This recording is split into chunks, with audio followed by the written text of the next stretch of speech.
Where does the name for Bryn Pydew come from? Today I'm in Bryn Pydew. It's a hill and a bit of a settlement just north of Mochtra in Conwy County.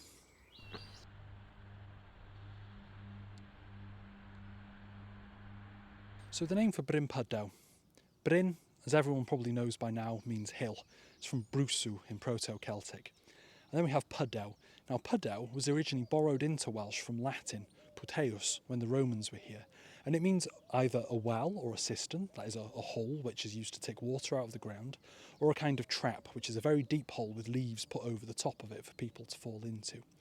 Now with Bryn Pydew, it's probably named that because of the rocks that stick out at the top of the hill a little bit in patches. And they've got very, very deep limestone cavities which kind of resemble a well or a trap.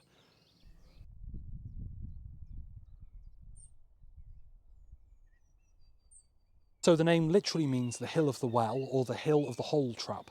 Anyway, diolch, thank you. Give us a like, give us a share and give us a subscribe.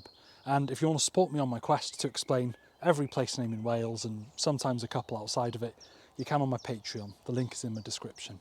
Diolch, have a good one.